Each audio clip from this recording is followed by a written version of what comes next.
here tonight, and so I think that was a great way to kind of bring it global for us. Now we're going to learn about something that maybe you've heard of before, and you're going to kind of be introduced to it in a different way. So up next we have a talk called OCD is a Family Affair by Melissa Reaves. Let's give her a round of applause.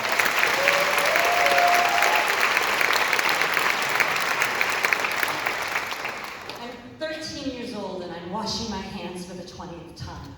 I've checked the lights in the oven at least a dozen times because I've been swearing at God all day and I'm scared something bad is going to happen. I am an undiagnosed obsessive compulsion disorder patient, and I am going to struggle with this well into my 20s. And now my daughter, that same OCD monster that wormed its way into my thoughts, is now worming itself into hers, and she's down. And we have tried everything for years, and nothing's working. And there were times that not only did we feel helpless, but we felt hopeless. OCD affects about 1% of the population. That's, in America, 3.2 million people who suffer from this. There's probably a dozen people in this room who understand what I'm talking about. And some people think it's funny. They're like, oh, you have OCD? Will you come over and clean my house? No. These thoughts are intrusive and they're scary. They're about death and destruction and self-harm or harm to others. And the compulsions or the rituals are designed to stop them. So counting and chanting and hoarding and cleaning, they're all designed to stop it. But we finally found out that Children's Hospital has a program for teens with extreme levels of OCD. It meets 4 days a week, 3 hours a day, and then 2 hours every day with homework. And when you get there, they tell you right away, hey, okay, you're going to be riding a wave, and thoughts are not actions. And when OCD says to do something, you do the opposite. And you're going to become best friends with your OCD detective. We're like, okay. And then they would ask you, when we do an exposure, tell us what your suds are. If it's okay and cool, you can do it with a 1, that's great. But if it's going to make your head blow off, that's a 10. You got to let us know. And so right away, we started with teeth brushing because she had a fear of chemicals and death, so that had become an issue. It was not happening. And so right away, she's a 10. And then she's an 8. And then a 7. And by the end of the first week, she is brushing her teeth twice a day for homework. And then as she gets stronger, they just put a bottle of chemicals next to her. She's like, 10, 6, 5. And it got better.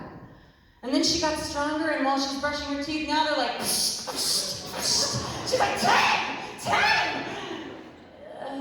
And she's noticing that no one is dying. So maybe OCD lies. And then they spray her hands. And they put Doritos in them, and they say, eat. What? Eat. So she does, and then we all start eating out of her phalanges of death. And on the ride home, she wasn't at a 10, she was at a 10,000. And she wailed that kind of guttural cry that I used to, you know, the kind that comes up from your toes, and as it's coming up, it's scraping off years of tar, of self-doubt and fears because you're just so sick of arguing with it.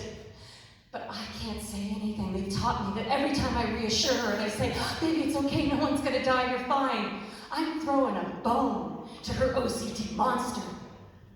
So I just have to sit there with her and ride that wave while she's negotiating with her OCD detective. And it's telling her, you gotta dump this toxic friend. It's lying to you, and we've shown you over and over again, and you gotta get rid of it. But like any toxic friend, it fights back. It says, oh, you don't mean that. No, we do everything together. I built you. Without me, you'd be nothing. So shut up and count.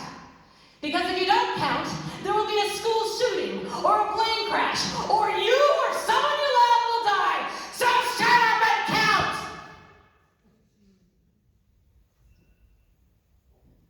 She stares at the bag of chips, because she's got to eat them again without washing her hands. And she rips that bag open, and she says, screw you, OCD! And that's when I knew she was going to make it. that she turned the corner, that finally we have some tools that can help us and her. And we still have to do exposure work. It's not over, it's an ongoing thing to manage, but she has it. And that kid that I saw strapped down and couldn't move in April is now standing strong and facing every fear she's ever had, because now she is an OCD warrior.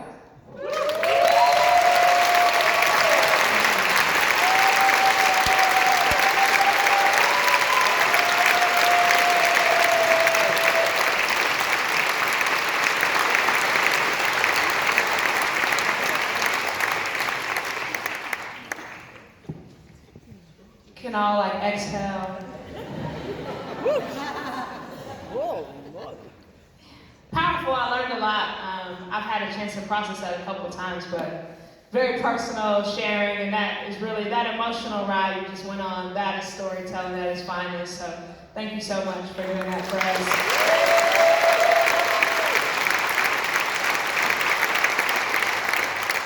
Secret, my